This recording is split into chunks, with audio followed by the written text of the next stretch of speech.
as an ambulatory wheelchair user, I have never been able to understand what it is about the summer that makes people feel like this is the perfect time to make intrusive commentary and ask intrusive questions about my existence as a wheelchair user. One of my favorite interactions recently, because I've been getting a lot of them, is when I was just hanging out by a donut shop and this lady comes up to me holding hands with her husband, coming up all sweet and gentle and going, "What happened to you?"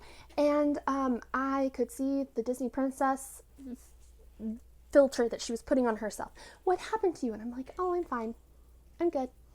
And she's like, Did you get hurt?" And I was like, "No, I'm good. I'm fine." And I'm trying to go back to the thing that I was doing. And she's like, "Oh, no, you must be just resting your legs." And I was like, "No, I'm just disabled. And thank you. Bye-bye."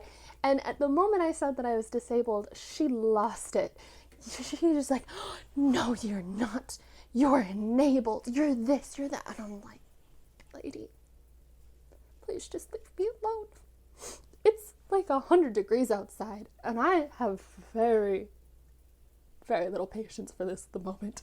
Thankfully, a stranger interrupted, and we were able to go our separate ways. But I was venting about this to a coworker who pointed out that this is harassment, and that if it ever happened at work, I should call security on them, because that was something that I was concerned about happening while I was at work. And I was like, no, because the idea of burdening another person, to make them pursue another person and have security deal with it, I can't. It makes me feel physically ill, because so much, and I know that is the right thing. I know that if it was anybody else, that I'd be like, yes, we need to call security. They need to stop harassing people. There needs to be a conversation that happens, and it should not be the person who's in that moment. However, I've been so deeply taught by the world around me that I need to unburden other people of myself. And today I want to talk about it because it's something that has been bothering me, and it's been something that's been affecting me greatly recently.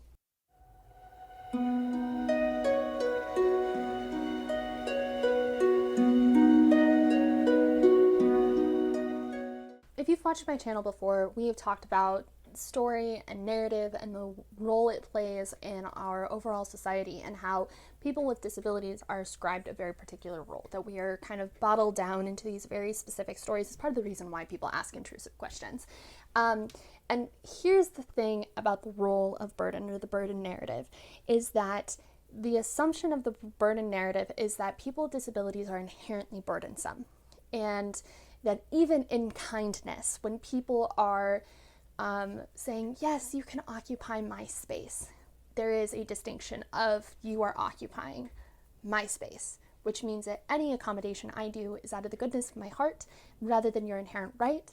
And as such, any labor that I do in that is burdensome, and it's labor that I shouldn't have to do, but I'm choosing to do so because I'm a kind, good person. And that is so complex in the way the role it plays in my life, because I understand that on some level I think that I know that I'm not a burden, because I work very hard, especially in my workplace, not to be a burden, and I want to deconstruct even that thought, but I still know that no matter what I do, I'm still going to be seen as a burden. I have been struggling a lot with brain fog recently. My short-term memory is terrible. I keep losing things. I keep losing track of time. And recently I had a really big instance where I lost track of time about getting ready for work, and I got my schedules mixed up. And I was deeply distraught. It was just something that finally broke me, of the many things that were stressing me out. And I was on the phone driving to work and just sobbing to my mom, going I can't, I don't know what I'm going to do. I don't know how I'm going to deal with the stigma of this, because I keep running late for work, and this one is just I got my schedules mixed up. I thought I started at a different time than I did. And my mom's like, you just need to stop expecting yourself to be perfect all the time. I'm like, I can't. I have to be perfect all the time. I have to be the person who is got it all together. I not only have to be the least problematic person, but I also have to make it so that I am such a benefit to my workplace and to my environment, to my social groups, that they have no reason to expel me from those spaces. I just want to take a second and point out that that framework, that mindset came from a very overwhelmed person, but also that it pointed out some really deep internalized ableism that I am struggling with right now. And it is internalized ableism. It is not the way that we should have to function, but it is also very reflective of my experiences, because I think this is best pointed out when I was in a creative writing class and I wrote one of my first stories about a character with a disability and who was struggling with ableism, and it was in a fantasy setting, and she was in the scene being very patronized, like treated like the teenager she was interacting with was patronizing her so badly. And my professor's like, I really like how you made her hyper competent in contrast to this patronization that she was facing. And I was like, hyper competent. She was not meant to be hyper competent. She was just meant to be a little bit of a self-insert in that moment of like just trying to find a way to fictionize my experience in order to share it with others and provide representation on whatever. I was trying to specifically teach myself how to do that. And to have a professor point out and be like, yeah, I really like how you made this character this way. And you're like, that was actually not intentional. That was a little bit of myself in there, but I'm not going to tell you that, and I'm just going to take the compliment. But forever think about that comment. And that there is this expectation that I place on myself, and I feel like has been placed on me to be hyper competent, to compensate for the ways that I'm always going to be a burden, because there's two forms of burden.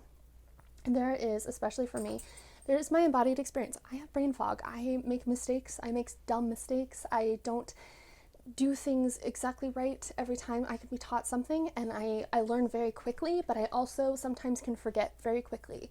And there's something that I could be doing for months on end, and all of a sudden I have no recollection on how to do that. And it's very frustrating.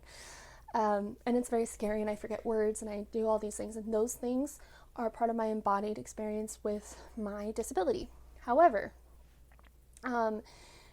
there's also the element of burden that is caused by inaccessibility, and that a lot of burdensome things in our society when disabled people try to occupy spaces is because they're not accessible. And so that the non-disabled people have to make more accommodations. It's part of the reason why there's such a need for inclusive design, is that if it's just part of the infrastructure, there isn't a lot of extra accommodations that need to be done in the first place. But because most spaces are not made accessible, that means that there's always going to have to be these little accommodations that are made by non-disabled individuals. So in my workplace that is not accessible, there are all these little accommodations that are being made by my fellow cast members, by my coworkers, every single day to accommodate me. And I know that, even if they don't recognize it because they're very nice people, I know that it ticks away at the patience that they have for me, or could take away. It doesn't mean everybody, but it could tick away at the patience that they have for me. So when I was in school, I tried to compensate for this by being very hyper competent. And that was something that I worked really, really hard. I pushed myself harder than my body could handle sometimes, and more than my mental health could handle it sometimes, but I still pushed myself to be incredibly successful. I have presented at multiple conferences. I have won awards. I have been worked really hard on my tests and my papers, and I have gotten top paper recognitions in my classes. And yet, despite all of that, in school, when it was time for my department and the other forms, so like Stratcom, Communication Studies, Film Media Studies, all of their graduate students had a ceremony that was just a very small, intimate ceremony for our hooding for the masters. And that did all of my work, even though I was receiving an award at the ceremony, that did not make the dean of the college stop and think, who knew me, to stop and think about the room that they chose. Out of all of the rooms, she chose one of the most inaccessible rooms. And that is the way it's always going to be, because it was deemed more of an inconvenience to find a space that was accessible to everybody than it was just to throw it into one of the only inaccessible rooms in our department. And that goes beyond school, because recently I wrote something for Disability Pride Month that was revealing a lot of very intimate information about myself and my experience with disability identity, but I very carefully worked very hard for days and weeks on this short little thing that I was writing for disability. And somebody was like, "Oh my gosh, this is so good. Did you write it all yourself?" I was like, "Yeah, I did. I really did. I did write it all myself." And no matter how hard I work and no matter how exceptional I try to be, it's not ever going to be enough.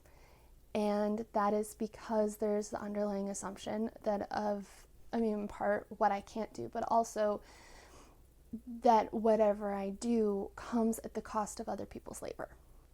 When I meet new people and I try to tell them about my life in a very casual way, my very casual everyday life has some very heavy aspects to it.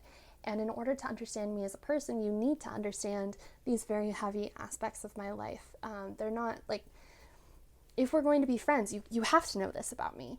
And yet I have been told that I disclose too much information, or I disclose not enough information, but particularly I share things and they get very shocked and they're like, "Well, that's really sad." And they get very sad. And I'm like, that is my life. It's not me being dramatic or trauma dumping. That's just, that's my life. And I have no other way of sharing that. I try to find the most sensitive way possible to share some of the very difficult things that I've experienced.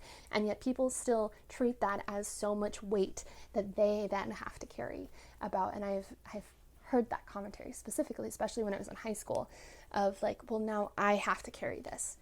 And I had a situation last year where I was like, had someone in my life who was like, now I have to carry this. And I'm like, you didn't. You want to be my friend though. And I know about the things that have happened to you that are very difficult. This is what's happened to me and is very difficult. And if we're going to be friends, this affects me every single day. And I'm not sharing it to burden you. And I don't know how to solve this problem, because at the end of the day, I still feel like I need to be perfect. I still feel like I need to constantly compensate for people's assumption of burden, and I need to compensate for the ways that I will inconvenience other people, if not burden them. And at the end of the day, I know, and I've talked about this before, but I know that the idea of being a burden is very capitalistic, in that we as people survive best, that socially we are built to support one another, and that I support the people around me the best I can, and people will support me, and it's support swapping. And that is what makes disabled spaces so beautiful, is when we are able to support swap without having to worry about like, oh, I'm burdening them. And I don't know how to break out of this narrative. I work really hard, and I feel like there's this element of like, the more I pursue perfectionism, the more I feed into the narrative. But at the same time, if I try to break away from that, then I'm punished for not being in that narrative. And I think this is why disabled spaces are so important, where we can give ourselves time and space and community to find our existence outside of the perfectionism that we're expected to have, or that it's not even that we're expected, it's that we are so not expected to be perfect, or to be not even perfect, but to be hyper competent, to be competent, period, that we have to be hyper in order for people to see the competent. And I think we need more spaces for disabled people, especially young disabled people, to be just competent, to just be mediocre, and to embrace each other, and hopefully invest in youth so they don't get to 25 and feel like they have to be perfect all the time. I don't have the answers. I wish I did. But if you are a non-disabled person who just watches my video to get a perspective on disability, check in and ask the people in your life if they feel this pressure to be hyper competent. And maybe if you are getting frustrated with them, check in with yourself and think, like, are you frustrated with them? Are you frustrated with the inaccessibility of the environment? What is truly inconveniencing you? Are they truly having a victim complex, or is the things just truly wrong? Just think about it. And support people is the best we can do. But yeah, that was my video for today. Very sad and depressing, because I'm a sad and depressing person. I'm a Cancer. So I hope you guys have a wonderful day. Bye.